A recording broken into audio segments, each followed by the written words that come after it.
America's Forum continues now on Newsmax TV. J.D. Hayworth here, honored that Morgan Thompson, who has been on the move around this anchor desk. I'm all over the place today. Well, Very the exciting. one constant is that you're right here with us, and we're happy to have you here. You know, Morgan, Tea Party candidates have had some success in this primary season, but the way the dominant media culture talks about it, the big story is, according to the mainstream media, that the establishment is reclaiming the Republican Party.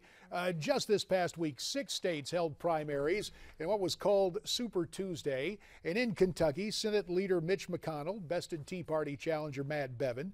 Monica Webby won the Republican nomination in Oregon over a social conservative. And in Idaho, incumbent Congressman Mike Simpson defeated Brian Smith. Meantime, in that Georgia Senate race, you've got my old colleague, Congressman Jack Kingston, advancing to a July 22nd runoff with businessman David Perdue.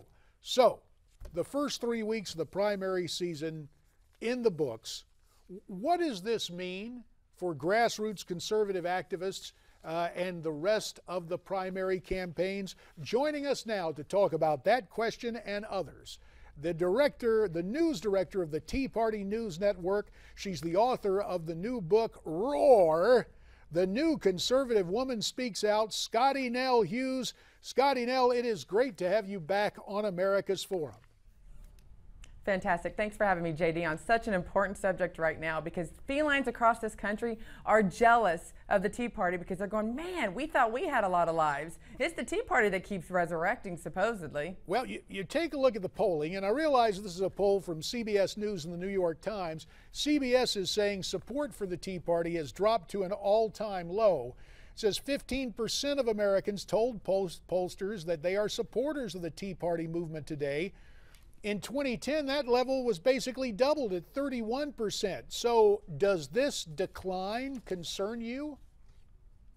Well, the question is, you know, sure, people might not want to identify themselves as Tea Partiers. Why would you? When we're being demonized, I mean, if you want to combine somebody who's a racist, a homophobe, someone who hates dogs and grannies and kicks them out into the street, that's what they've done to demonize the Tea Party brand. But the most important part is that we're people who really care for this country. And if we're going to sit here and wage this primary season based on wins and losses and who won what and who lost what, I can assure you that the ultimate loss will be in November. This is not the type of talk that we need to have coming from either the grassroots or the establishment. We need to be talking about the message, and that's where the Tea Party is winning, because we're making those in office having to talk about the issues that Americans care about. There's a reason why immigration is not in front of the Senate right now.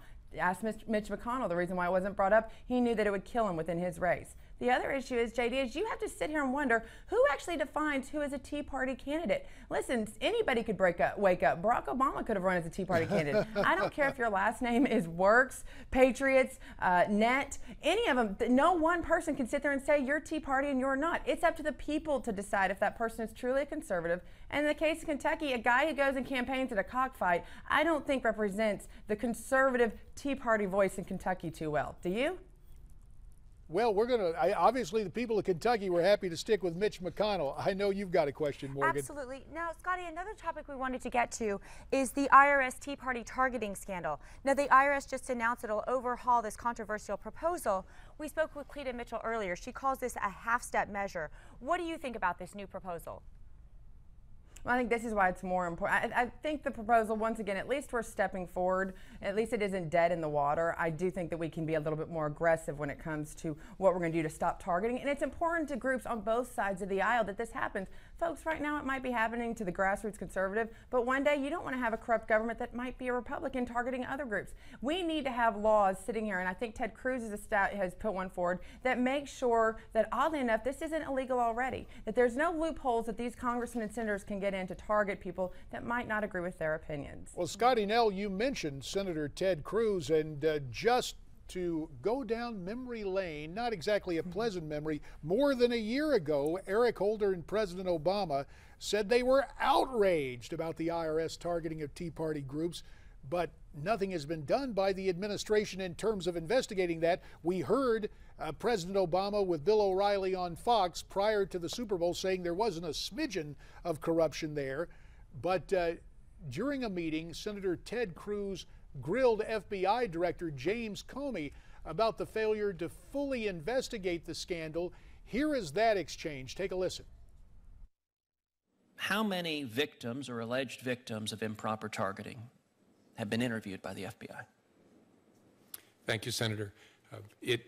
Because it is a pending investigation, and my description of it 10 months ago remains accurate, and a great deal of work has been done by the FBI, but because it's pending, I can't talk about the particulars of the interviews we've done. Have you interviewed more or less than 10 alleged victims? I can't say, sir. Well, you could say that has been the consistent answer of the administration. I can tell you the victims of the targeting keep telling us they haven't been interviewed. And the answer, the pattern we see when the President of the United States stands up and says the American people have a right to be angry, one, we have a reason to expect that an investigation will be thorough and there will be some accountability. Well, the stonewalling by the Obama administration has now led a nonprofit group to get involved. The Voters Trust, a political nonprofit offering a $1 million reward to an IRS insider or government whistleblower.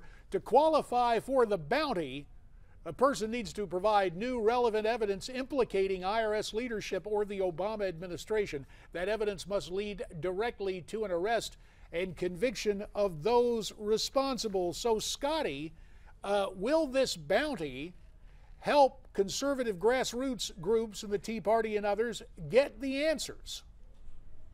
Well, JD, you have to, and Morgan, you have to be the first to admit, how sad is it that private citizens have to get together and pool their money to actually try to find out the truth about corruption in government? That's a very sad state that we live in today. And hopefully, you know, if this is what it's going to take, I hope it does work. Obviously, the world runs by dollars. But I think this brings us back to why we started this segment, why it's so important that we reclaim the Senate, reclaim the House. We know Barack Obama has a pen and a phone, and he's not afraid to use it. If we ever want to find out the truth about the IRS targeting or any of the other scandals, whether right now it be the VA, Fast and Furious, or anything else that this Obama administration has done, we have to reclaim the Senate. We have to make sure that we hold on to the House. And like you just showed with Ted Cruz from the Tea Party movement, it just takes one, the power of one. So if we work together and we have the momentum and we get one more good person up there, one more good senator up there, I guarantee you thought Ted Cruz did good. Let's give him some backup and let's make sure that we continue this momentum forward. You know what? We're still a young movement compared to others, and those that want to put us in the grave, you know what? You're talking about us, so therefore we're not too dead. Now, Scottie, JD mentioned you have a book coming out. Let's talk a little bit about that. The book is called Roar, The New Conservative Woman Speaks Out. What inspired you to write this book? It's real simple. Hillary Clinton, 2016. Because we know that the men across this country cannot sit there and speak anything about her. We're already seeing it. They're demonized. You know, whether or not you agree with the comments that were made the other week by Karl Rove, it just shows how quickly that the men are going to be pounced on regardless of what they say about her. So therefore, it's up to you and I, Morgan, other conservative women, to know that we're not alone. We're going to have to find our voice, whether it's in our PTO circles, our Bible studies, or even on a larger scale like we're doing today here on Newsmax. We have got to make sure that we're the ones out there defending it. Men, that doesn't mean you get a vacation for the next 2 years, but by golly, this is a fight that the women are going to be on the front lines for.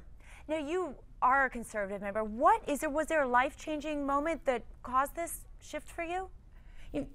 You know what the key is? I've always been one of those people that have never been afraid to use my voice. And I think that's one thing here within the conservative movement, that we are one of those that we have to make sure that we're standing next to another. That's why the Duck Dynasty with A&E worked out so well. Chick-fil-A when we protested. We're not one of those, unfortunately, the women in the conservative movement, we're not one to stand on a street corner and just scream our beliefs. Unlike those on the liberal left, they have no problem doing that. So therefore, I want to sit here and show women that you need to find your talents, and now is not just the time to sit silent and go along with whatever is going on and just go in and push a button on those voter booth day. You have to find the other reason. The other reason why I decided to write Roar is, honestly, we have to laugh. I think we have to make conservatism cool again. We have to show that our women are not just these prudish people that, you know, stay in these little hollers out in the Beltway or outside the Beltway. We have to show that we're real people and that we have sense of humor, and we have to make conservatism cool again.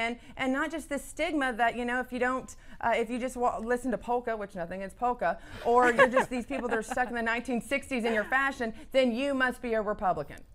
Well, Scottie Nell Hughes, good luck to you with the new book, Roar, The New Conservative Woman Speaks Out.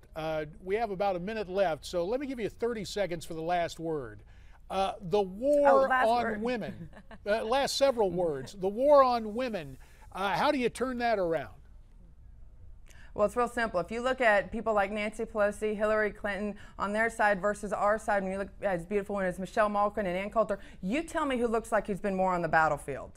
Whoa, mercy! If that's the kind of stuff we're going to read in your book, Scottie Nell, you got a sense of humor. Truth hurts. You are being bold and brassy and kind of sassy, but As promised. those of us who have known you for a while don't expect anything less. Scottie Nell Hughes, good luck with the book Roar: The New Conservative Woman Speaks Out. We really appreciate it. So, what about Scottie Nell's new book? What about the role of women? Scottie Nell says, get ready for Hillary Clinton. What do you think the conservative movement can do to combat Mrs. Clinton? Why don't you tweet us your comments at Newsmax TV?